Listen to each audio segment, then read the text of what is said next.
12واں پارہ ہے۔ اس کے بالکل شروع میں اللہ تعالیٰ نے فرمایا کہ وَمَا مِن دَابَّةٍ فِي الْأَرْضِ إِلَّا عَلَى اللَّهِ رِزْقُهَا، فرمایا کہ نہیں ہے کوئی جاندار جو زمین پر چلتا ہو اور اس کا رزق اللہ کے ذمے نہ ہو۔ فرمایا جو زمین پہ چلنے والے ہیں، جو آئے ہیں، رب کریم نے ان کے رزق کا ذمہ اپنے ذمے رکھا ہوا ہے۔ اور فرمایا اس کے قیام کی جگہ، یعنی اس کے باپ کی پشت یا ماں کا رحم یا زمین پر جہاں وہ ٹھہرے گا، اور سپردگی کی جگہ یعنی جہاں اس کا مکان یا اس کی قبر بنے گی، اللہ تعالیٰ اس کو بھی جانتا ہے، اس کا بھی رب کریم نے بندوبست کیا ہے، اور یہ سب کچھ روشن کتاب میں مذکور ہے۔ مزید اللہ تعالیٰ نے فرمایا کہ تخلیق کائنات کا مقصد انسان کے خیر و شر کی آزمائش ہے، اس کے بعد کافروں کے حیات بعد الموت کو سحر قرار دینا، وہ کہتے تھے یہ جادو ہے، تو جادو قرار دینے اور ان کی سرکشی کا بیان ہے کہ عذاب میں تاخیر کو احسان شمار کرنے کی بجائے مسلمانوں کو تانے دیتے ہیں کہ عذاب کو کس چیز نے روک رکھا ہے۔ آگے چل کے انسان کی خود غرضی کو بیان کیا اللہ تعالیٰ، فرمایا کہ اللہ تعالیٰ کسی انسان کو کوئی نعمت عطا کرتا ہے تو وہ اس پر شکر گزار نہیں ہوتا، لیکن اگر نعمت چھن جانے پر تو پھر نا امید اور ناشکرا ہو جاتا ہے۔ ملی تھی تو پھر اس نے شکر ادا، چلی گئی تو بڑے شکوے کر رہا ہے۔ اسی طرح اگر مصیبت کے بعد کوئی نعمت ملے تو انسان اتراتا ہے، شیخی بھکارتا ہے، البتہ جو ہر حال میں صابر شاکر رہے اور عمل صالح کرے تو ان کے لیے بخشش ہے اور بڑا اجر ہے۔ اللہ تعالیٰ نے اپنے نبی پاک صلی اللہ علیہ وسلم کو تسلی کے لیے فرمایا کہ کفار طرح طرح کی فرمائشیں کرتے ہیں، کہتے ہیں کہ آپ پر کوئی خزانہ کیوں نازل نہیں کیا گیا، آپ اور آپ کے صحابہ غربت میں وقت گزارتے ہیں تو معاذ اللہ یہ وہ طعنہ دیتے تھے کہ کوئی خزانہ کیوں نہیں نازل کیا گیا، اور آپ کی تائید کے لیے فرشتہ کیوں نہ اترا۔ آپ اس پر تنگ دل نہ ہوں، آپ کا کام تو صرف لوگوں کو عذاب الہی سے ڈرانا ہے۔ اس صورت میں بھی قرآن کریم کے کلام الہی ہونے کا انکار کرنے والے کو چیلنج دیا گیا ہے کہ اپنے تمام حمیتیوں کو ملا لو اور قرآن پاک جیسی 10 صورتیں بنا کے دکھاؤ، لیکن بنا سکتے؟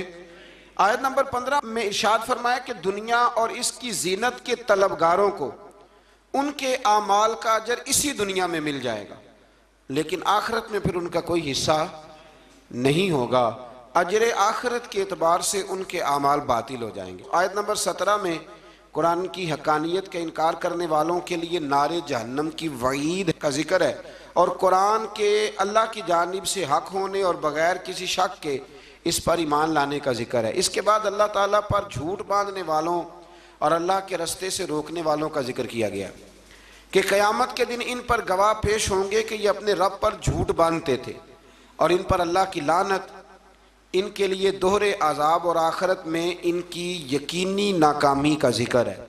یہاں ایک بات آپ سے بھی عرض کروں، ہم بھی کئی دفعہ نا بھولے پان میں کہہ دیتے اللہ نے یہ بھی تو فرمایا نا جی قرآن میں، تو جب تک آپ پڑھ نہیں لیتے یا سن نہیں لیتے تب تک یہ جملہ بولنے کی ضرورت ہے۔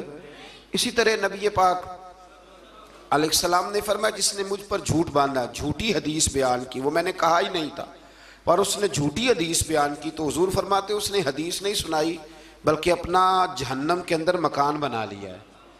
تو قرآن و سنت کے معاملے میں جس چیز کا علم نہ ہو، جس کی پوری خبر نہ ہو، آپ اس کے حوالے سے کوئی بات کر سکتے، احتیاط کریں، بہت احتیاط کریں۔ آیت نمبر 23 میں بتایا کہ جو ایمان لائے اور جنہوں نے نیک کام کیے اور اپنے رب کے حضور عاجزی کی تو یہ لوگ ہمیشہ جنت میں رہیں گے۔ مزید فرمایا کہ مومن اور کافر کی مثال ایسی ہے جیسے اندھا اور بینا، مومن گویا دیکھنے والا ہے اور کافر گویا اندھا ہے اور بہرا اور سننے کی صلاحیت رکھنے والا۔ آیت نمبر 25 سے 23 تک میں پھر حضرت نوح علیہ السلام اور ان کی قوم کے حالات بیان ہوئے کہ نوح علیہ السلام نے جب اپنی قوم کو توحید کی دعوت دی اور انکار پر عذاب الہی سے ڈرایا تو قوم کے سرداروں نے ان سے کہا، بھلا کیا کہا؟ کہنے لگے آپ تو ہم جیسے بشر ہیں، تو ہماری طرح ہی ہیں آپ، اور آپ کے پیروکار پسماندہ یعنی غریب لوگ ہیں اور کم عقل لوگ ہیں، ہماری رائے میں آپ کو معاذ اللہ ہم پر کوئی فضیلت حاصل نہیں، بلکہ معاذ اللہ ثم معاذ اللہ کہنے لگے آپ تو جھوٹے ہیں، اللہ کے نبی کو کہہ رہے ہیں۔ معاذ اللہ، استغفر اللہ۔ نوح علیہ السلام نے جواب دیا کہ میں اپنے رب کی جانب سے واضح دلیل رکھتا ہوں اور اس نے مجھے رحمت سے نوازا ہے، لیکن تم میرے مقام کو سمجھنے کی صلاحیت نہیں رکھتے، تم اتنی صلاحیت رکھتے نہیں ہو۔ اور پھر ارشاد فرمایا کہ میں تم سے دعوت حق کے صلے میں کسی اجر کا طلبگار نہیں ہوں، اور نہ ہی میں اہل ایمان کو اپنے پاس سے دھتکارنے والا ہوں، اور میں نے یہ دعویٰ بھی نہیں کیا کہ میرے پاس اللہ کے خزانے ہیں، اور نہ میں از خود غیب جاننے والا ہوں، اور نہ ہی میں یہ کہتا ہوں کہ میں فرشتہ ہوں، نہ میں یہ کہتا ہوں کہ جن لوگوں کو تم اپنی نظروں میں حقیر جانتے ہو اللہ انہیں خیر سے نہیں نوازے گا۔ فرمایا یہ ٹھیک ہے کہ اللہ بشروں میں سے رسول بناتا ہے، پر جسے بناتا ہے پھر اسے بڑی شانیں عطا فرماتا ہے۔ پہلے دن سے انسان کا یہ مسئلہ ہے، پہلے دن سے انسان کا یہ مسئلہ ہے کہ وہ کہتا ہے میں انسان سے ہدایت حاصل کروں، لیکن رب نے بھی قانون بنایا ہے کہ اللہ تبارک و تعالیٰ بندے پر ہی وحی فرماتا ہے، فرشتوں اور جنوں کو اللہ نے اس منصب کے لیے منتخب نہیں فرمایا۔ قوم نوح نے کہا کہ آپ نے ہم سے بہت بحث کی معاذ اللہ، پس جس عذاب سے آپ ہمیں ڈرا رہے ہیں وہ لے آئیے۔ تو نوح علیہ السلام نے کہا کہ اللہ چاہے گا تو تم پر عذاب بھی آ جائے گا۔ آیت نمبر 37 سے 47 میں بتایا کہ اللہ تعالیٰ کی طرف سے نوح علیہ السلام کو حکم ہوا کہ ہماری نگرانی میں اور ہماری وحی کے مطابق آپ کشتی بنائیے، اور ظالموں کے بارے میں ہم سے کوئی بات نہ کریں۔ حضرت نوح کی خواہش تھی کہ یا اللہ انہیں بھی معاف کر دے، فرمایا یہ ظالم ہے تو میرے نبی ان کے بارے میں مجھ سے کوئی بات نہ کریں، وہ ضرور غرق ہو جائیں گے۔ پھر وہ کشتی بنانے لگے، اور جب ان کی قوم کے سردار ان کے پاس سے گزرتے تو ان کا مذاق اڑاتے۔ یہ آپ کیا کر رہے ہیں؟ آج بھی وزیر مشیر بڑے بڑے لوگ اللہ ماشاءاللہ دینداروں کا مذاق اڑاتے نہیں؟ اڑاتے ہیں کہ نہیں اڑاتے مذاق؟ یہ کن کا طریقہ ہے؟ یہ تو قرآن مجید کہہ رہا ہے کہ حضرت نوح کی قوم جو کافر تھی ان کا طریقہ ہے اہل ایمان کا مذاق اڑانا۔ تو وہ مذاق اڑانے لگے۔ نوح علیہ السلام نے کہا کہ وہ وقت آنے والا ہے کہ جب تمہارا مذاق اڑایا جائے گا اور تمہیں پتہ چل جائے گا کہ رسوا کن عذاب کس پر آئے گا۔ اللہ تعالیٰ نے فرمایا جب ہمارا حکم عذاب آ پہنچا اور تندور ابلنے لگا، تندور سے آگ نکلا کرتی ہے، پانی نہیں نکلا کرتا، پر نوح علیہ السلام کی قوم پر جب عذاب آیا تو پانی تندور سے نکلا، تندور سے اللہ نے پانی نکالا، جہاں سے پانی نکلا نہیں کرتا، تندور ابلنے لگا۔ اللہ اکبر۔ تو اللہ تبارک و تعالیٰ نے فرمایا تو ہم نے نوح علیہ السلام سے کہا کہ آپ خود اور اپنے گھر والوں کے ساتھ اس کشتی میں سوار ہو جائیں، اور اہل ایمان کو بھی سوار کر لیں، اور ہر چیز کے جوڑے یعنی نر اور مادہ کو سوار کر لیں۔ اور ان کے ساتھ ایمان والے بہت کام تھے۔ حضرت نوح علیہ السلام دعائیں پڑھتے ہوئے سوار ہو گئے۔ پھر کیا ہوا؟ کشتی انہیں پہاڑوں جیسی موجوں میں لے جا رہی تھی کہ نوح علیہ السلام الگ کھڑے ہوئے اپنے بیٹے سے فرمانے لگے یا بیٹے ہمارے ساتھ کشتی میں سوار ہو جا اور کافروں کے ساتھ نہ رہو۔ اس نے یعنی نوح علیہ السلام کے بیٹے نے کہا کہ میں آپ کے ساتھ نہیں بیٹھوں گا، ابھی کوئی پہاڑ آئے گا تو میں پہاڑ کی پناہ لے لوں گا۔ اگر کسی نیک آدمی کا بیٹا کبھی غلط نکل آئے تو اس کا مطلب یہ نہیں کہ اس نے تربیت ٹھیک نہیں کی، ہاں یہ اعتراض چھوڑ دیں، اس لیے کہ نوح علیہ السلام کا بیٹا کافر ہو گیا۔ اور جب سیلاب نظر آیا تو اس سے کہا کہ آجا سوار ہو جا، تو کہنے لگا میں نہیں بیٹھوں گا، میں تو کسی پہاڑ کی پناہ لے لوں گا اور میں اس کے اندر چھپ جاؤں گا اور وہ پہاڑ مجھے پانی سے بچا لے گا۔ نوح علیہ السلام نے کہا آج اللہ کے حکم کے سوا کوئی بچانے والا نہیں ہے سوائے اس کے جس پر اللہ رحم فرمائے۔ پھر ان دونوں کے درمیان موج حائل ہو گئی، ایسے ایک موج اٹھی اور حضرت نوح کا بیٹا ڈوب گیا۔ اور جب حضرت نوح کا بیٹا ڈوبا اللہ کی طرف سے حکم ہوا اے زمین اپنا پانی نگل لے، اے آسمان تھم جا، اور پانی خشک ہو گیا۔ اللہ کا فیصلہ نافذ ہو گیا اور کشتی کوہ جودی پر ٹھہر گئی۔ نوح علیہ السلام نے اللہ سے التجا کی کہ میرے پروردگار میرا بیٹا اور میرے اہل سے ہے اور تیرا وعدہ سچا ہے کہ تو میرے اہل کو بچا لے گا۔ اللہ نے فرمایا نوح وہ آپ کے اہل میں سے ہے ہی نہیں، وہ آپ کے اہل میں سے ہے ہی نہیں، اہل میں سے وہ ہوگا جو آپ کے طریقے پہ چلے گا، جو طریقے پہ نہ چلے وہ نسل میں سے ہے ہی نہیں، وہ ختم ہو گئی بات۔ اللہ اکبر۔ اس کے اعمال ٹھیک نہیں، جس بات کی حقیقت کا آپ کو معلوم نہ ہو اس کے بارے میں سوال نہ کریں۔ تو نوح علیہ السلام نے اللہ تعالیٰ سے اپنی اس اجتہادی خطا پر مغفرت اور رحم کی دعا کی۔ پھر طوفان نوح تھم جانے کے بعد وہ سلامتی کے ساتھ اتر گئے۔ اجتہادی خطا، میں نے ایک لفظ بولا ہے، یہ اجتہادی خطا کا مطلب یہ ہے کہ بعض اوقات انبیاء سے ایسی باتیں سرزد ہو جاتی ہیں کہ جو تعلیم امت کے لیے ضروری ہوتی ہیں، تاکہ لوگوں کو پتہ چل جائے کہ اللہ کی بارگاہ میں توبہ کیسے کرنی۔ اگر وہ لوگ توبہ نہ کرتے تو ہمیں توبہ کے طریقے سمجھ میں، یعنی ان سے اجتہادی خطا ہو گئی، کہنے میں کرنے میں کوئی ایسی بات ہو گئی جو بظاہر اللہ تعالیٰ کی رضا والی، تو فوراً معافی مانگ لیتے تھے۔ لیکن اب امتی اٹھ کے کہے کہ نبی گناہ گار ہے، معاذ اللہ۔ حضرت آدم نے دعا مانگی تھی نا، ربنا ظلمنا انفسنا، اے اللہ ہم نے اپنی جانوں پر ظلم کیا، انہوں نے کہا تھا۔ تو اگر کوئی بندہ حضرت آدم کو ظالم کہے گا تو کافر ہو جائے گا۔ تو اگر وہ کہے کہ وہ تو خود کہہ رہے ہیں، ایک بندہ اڑ جاتا ہے، کہتے ہیں تو خود کہہ رہے ربنا ظلمنا، تو خدا کے بندے وہ اللہ کے نبی ہیں، وہ رب سے کہہ رہے ہیں، وہ عاجزی کے طور پر کہہ رہے ہیں۔ کچھ لوگ اڑ جاتے ہیں، کہتے ہیں خود حضور نے کہا ہے جی انا بشر مثلکم، میں تمہاری طرح کا بشر ہوں، خود نبی پاک نے کہا ہے۔ عجیب بیوقوف بندے ہو، نبی کریم تو کہہ سکتے ہیں پر امتی اٹھ کے نہیں کہہ سکتا۔ اس نے تو کہنا ہے وہ حبیب اللہ ہیں، اس نے تو کہنا ہے وہ قیامت میں شفاعت کرنے والے ہیں، امتی نے تو کہنا ہے وہ سارے نبیوں کے سردار ہیں، وہ امام الانبیاء ہیں۔ امتی وہ لفظ ادا کرے گا جو اس کے بنتے ہیں۔ اب کوئی بندہ اٹھ کے کہہ دے، دیکھے نا ایک بہت بڑا عالم تقریر کرتے ہوئے کہے جی میں تو ان پڑھ آدمی ہوں، تو اس کا شاگرد کہے کہ استاد جی قسم اٹھائے ہاں آپ نے تقریر میں کہا نہیں میں ان پڑھ ہوں، آپ تو ان پڑھ ہے۔ تو یہ بات ادب ہے کہ بے ادبی ہے؟ چلیں اس سے آگے چلتے ہیں، یہ بھی ذرا مشکل سے سمجھ میں آئے گی۔ ایک اور بات جو جلدی سمجھ میں آ جائے گی، ایم این اے جب اعلان کرتا ہے، تقریر کرتا ہے، الیکشن لڑتا ہے، تو کہتا نہیں میں قوم کا خادم ہوں، کہتے ہیں نا کہ میں قوم کا خادم سے آپ کیا کچھ کراتے ہو؟ سارے کام کراتے ہیں نا۔ خادم کو بندہ یہ بھی کہہ لیتا ہے کہ جھاڑو دے دے گلی میں، کہتے ہو کہ نہیں کہتے؟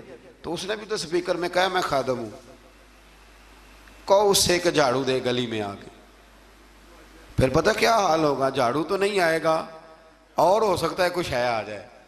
تو اس لیے اب کوئی بندہ کہے جی انہوں نے خود کہا ہے، تو ایک کچھ پوری جماعت ہے لوگوں کی جو بات کو سمجھتی نہیں، کہتے ہیں خود کہا ہے میں بشر ہوں، انہوں نے خود کہا ہے میں غیب نہیں جانتا، انہوں نے خود کہا ہے میرے پاس خزانہ کوئی نہیں، انہوں نے خود کہا ہے میرے پاس کوئی شے نہیں۔ تو اس لیے آپ سمجھیں کسی کے لفظوں پر اگر آپ گرہ لگا کے بیٹھیں گے تو پھر اس سے بے ادبی ہوگی۔ تو نوح علیہ السلام نے اللہ سے اپنی اجتہادی خطا کی معافی مانگی۔ اب حضرت نوح کو کوئی خطا کار کہے گا تو بہت بڑا مجرم بن جائے گا، اس لیے کہ وہ اللہ کے نبی ہیں۔ آیت نمبر 50 میں قوم عاد کا ذکر ہے، اور ان کی طرف دعوت توحید دینے کے لیے اللہ تعالیٰ نے حضرت ہود علیہ السلام کو بھیجا۔ ہود علیہ السلام نے قوم سے کہا کہ میں تم سے کسی چیز کا اجر طلب نہیں کروں گا، میرا اجر میرے اللہ کی بارگاہ میں ہے، پس تم اپنے رب سے بخشش مانگو، پھر اس کی بارگاہ میں توبہ کرو، اللہ تعالیٰ تم پر موسلا دار بارش برسائے گا اور تمہاری قوت میں اضافہ فرمائے گا۔ قوم عاد نے دعوت حق کو رد کیا اور ایمان نہ لائے، بلکہ ہود علیہ السلام پر طنز کیا۔ وہ کہنے لگے کہ ہمارے تو معبودوں نے، ہمارے بتوں نے معاذ اللہ آپ کو پاگل بنا دیا ہے، آپ کو مجنون بنا دیا ہے، الٹا حضرت ہود کو کہنے لگے، اس لیے آپ ایسی باتیں کرتے ہیں۔ ہود علیہ السلام نے کہا میں اللہ کو گواہ بناتا ہوں اور تم بھی گواہ رہنا کہ میں تمہارے شرک سے بری ہوں، اور میں اللہ پر توکل کرتا ہوں، اور میں نے رسالت کا حق ادا کر دیا ہے۔ آیت نمبر 58 میں اللہ تعالیٰ نے فرمایا جب ہمارے عذاب کا وقت آ گیا تو ہم نے اپنی رحمت سے ہود اور ان کے ساتھ مومنوں کو نجات عطا کی۔ قوم عاد نے اللہ کی نشانیاں اور رسولوں کو جھٹلایا اور دنیا اور آخرت میں لعنت کے حقدار ہوئے۔ آیت نمبر 61 میں پھر سے حضرت صالح علیہ السلام اور ان کی قوم سمود کے حالات کو بیان کیا گیا ہے۔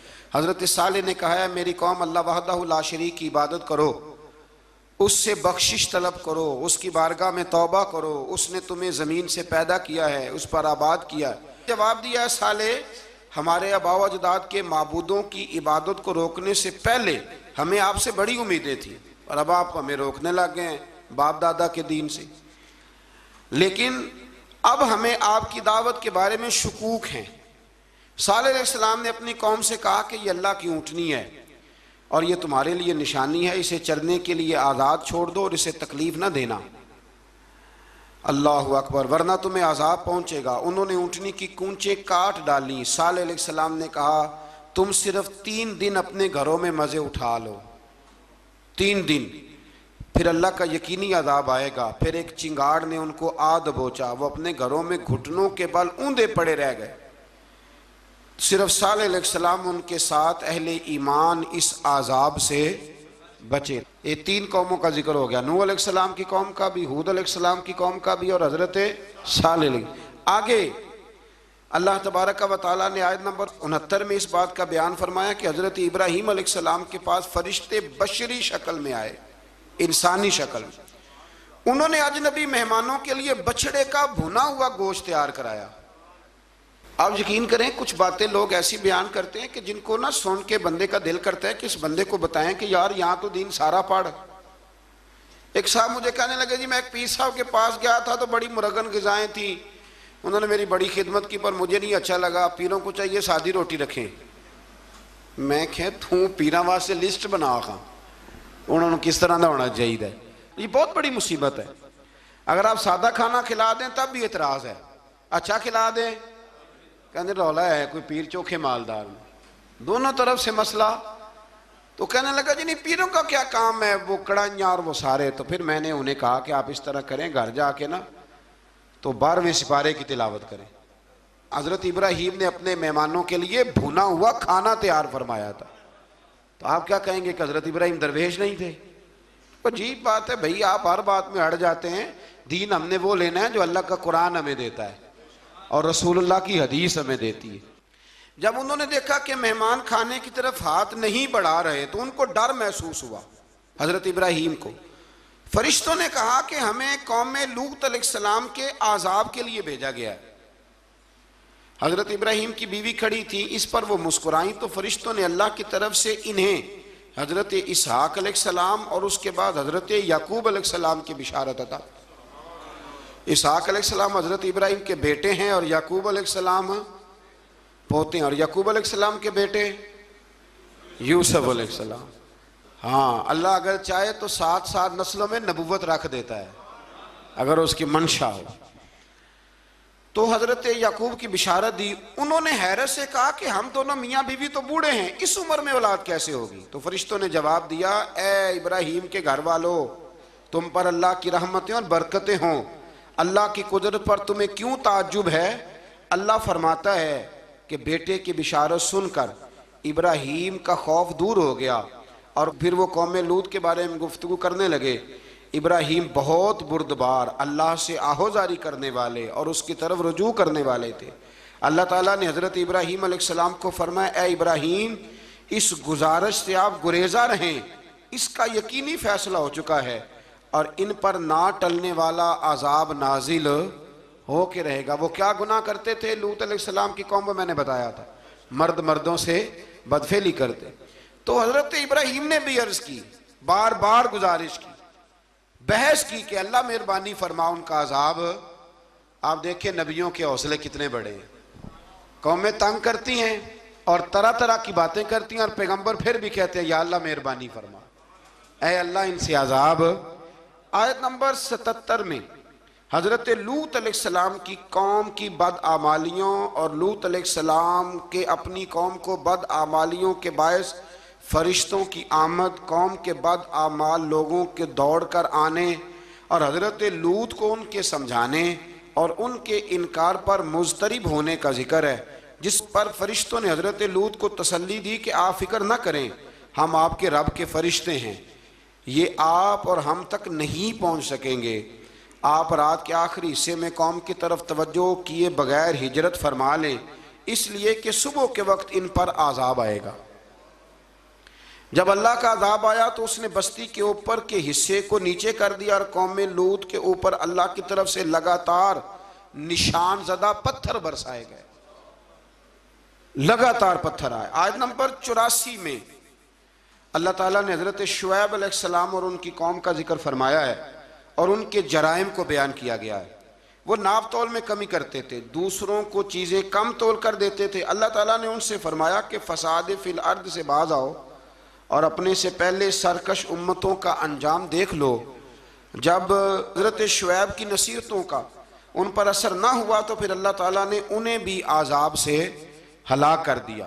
آیت نمبر 94 میں فرمایا کہ جب ہمارا عذاب آیا تو ہم نے اپنی رحمت سے حضرت شعیب اور ان پر ایمان لانے والوں کو بچا لیا، اور ظالموں کو ایک زبردست چنگاڑ نے پکڑ لیا تو صبح وہ اپنے گھروں میں اوندے منہ پڑے تھے، گویا وہ کبھی وہاں آباد تھے ہی نہیں۔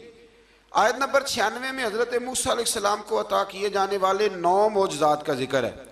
پھر فرعون اور اس کے پیروکاروں کے باطل روش کے باعث ان کی ہلاکت کا بھی ذکر فرمایا، اور دنیا اور آخرت میں انہیں ملعون یعنی لعنتی قرار دیا۔ جن بستیوں کو اللہ تعالیٰ نے ہلاک کیا ان میں سے بعض کے آثار موجود ہیں اور بعض کے آثار تک معدوم ہو چکے۔ ان میں سے ہر بستی والے اپنے ظلم کے باعث ہی ہلاک ہوئے۔ اللہ تعالیٰ کسی پر ظلم نہیں فرماتا، لوگ خود اپنی جانوں پر ظلم کرتے ہیں۔ جو شخص عذاب آخرت سے ڈرتا ہے اس کے لیے اس میں نشانیاں موجود ہیں۔ آیت نمبر 106 سے اللہ تعالیٰ نے انجام کے اعتبار سے لوگوں کی 2 قسمیں بیان کی۔ 2 قسمیں فرمایا، ایک ہیں سعادت مند لوگ اور دوسرے ہیں بدبخت۔ فرمایا بدبختوں کا ٹھکانہ جہنم ہے جس میں وہ ہمیشہ رہیں گے، اور نیک بختوں کا ٹھکانہ جنت ہے، وہ ہمیشہ اسی میں رہیں گے، اور ان کے لیے اللہ کی طرف سے نا ختم ہونے والی عطائیں۔ آیت نمبر 110 میں حضور صلی اللہ علیہ وسلم کو تسلی دی گئی کہ جس طرح یہ لوگ قرآن کے بارے میں اختلاف کرتے ہیں، اسی طرح قوم موسیٰ نے تورات کے بارے میں بھی اختلاف کیا تھا، اور اللہ نے ان کے اعمال کا پورا بدلہ انہیں دیا۔ آیت نمبر 112 سے سرکشی کو چھوڑ کر احکامات دین پر استقامت اختیار کرنے اور ظالموں کے ساتھ میل جول رکھنے سے بچنے کا حکم دیا گیا ہے، اور فرمایا کہ ظالموں سے میل جول کا انجام دوزخ کی آگ ہے۔ ہم لوگ نہ شکوہ کرتے ہیں، کسی حکومت کو بنے ہوئے 6 مہینے گزرتے ہیں تو شکوہ شروع ہو جاتا ہے، حالانکہ وہ خود تو نہیں نہ بنتے، ان کو کوئی بنانے والا ہے۔ تو ظالم کا جو مددگار ہوتا ہے وہ بھی ظالم ہوتا ہے، اس لیے احتیاط کریں۔ اور یہ صرف سیاستدانوں کی بات نہیں، دنیا کے ہر معاملے میں آپ غور کریں کہ آپ کسی ظالم کے مددگار تو نہیں۔ اللہ تعالی ہمیں حق پر استقامت عطا فرمائے۔ آیت نمبر 114 میں دن کے دونوں طرفوں میں اور ابتدائی رات کے کچھ حصے میں اللہ تعالیٰ نے نماز قائم کرنے کا حکم دیا ہے۔ رات کے کچھ حصے میں بھی نماز پڑھنی چاہیے، اور یہ بھی بتایا کہ بے شک نیکیاں گناہوں کو مٹا دیتی ہیں، اور یہ نصیحت قبول کرنے والوں کے لیے نصیحت ہے۔ آیت نمبر 120 میں اللہ تعالیٰ نے فرمایا کہ ہم آپ صلی اللہ علیہ وسلم کو رسولوں کی تمام خبریں آپ کے دل کی تسکین اور تقویت کے لیے بیان کرتے ہیں، اور ان میں مومنوں کے لیے نصیحت اور عبرت ہے کہ ان ساری باتوں سے عبرت پکڑ لو۔ بچہ صرف وہی جو اللہ کے نبیوں کے طریقے پہ چلا اور نبیوں کے ساتھ رہا، باقی بچ سکے نہیں۔ اللہ تعالیٰ کی طرف سے توحید و رسالت اور وقوع قیامت کے دلائل بھی ہیں۔ آیت نمبر 123 میں فرمایا کہ آسمانوں اور زمینوں میں سب غیب اللہ ہی کے ساتھ مختص ہیں، اور ہر کام اسی کی طرف لوٹایا جاتا ہے۔ آپ اسی کی عبادت کیجئے، اسی پر توکل کیجئے، اور آپ کا رب لوگوں کے اعمال سے غافل نہیں ہے۔ اسی پارے میں نا آگے سورۃ یوسف شروع ہو رہی ہے، اس کو اللہ تعالیٰ نے کہا ہے کہ یہ بڑا پیارا قصہ ہے، احسن القصص کا، قصوں میں سونا قصہ۔ تو یہ کچھ 12ویں پارے میں اور کچھ 13ویں پارے میں ہے۔ میں نے یہ ارادہ کیا ہے کہ یہ ایک ہی دن پوری بیان کی جائے، وہ آدھا معاملہ ہو جائے گا نا تو کچھ تھوڑا سا نا ربط، میں چاہتا ہوں کہ قرآن میں تو ربط ہے، لیکن ہم جب بیان کریں گے تو شاید ہماری گفتگو میں ربط، یہ احسن القصص ہے اور اتنی شاندار اس کے اندر باتیں، اور کوئی انسان اگر مکمل ہونا چاہے تو حضرت یوسف علیہ السلام کے قصے کو پڑھے، اور کوئی شخص اگر صحیح معنوں میں خدا کے فضل سے آگے بڑھنا چاہے تو اس کے لیے یہ بہت بڑی عبرت ہے۔ اللہ تعالیٰ توفیق عطا فرمائے۔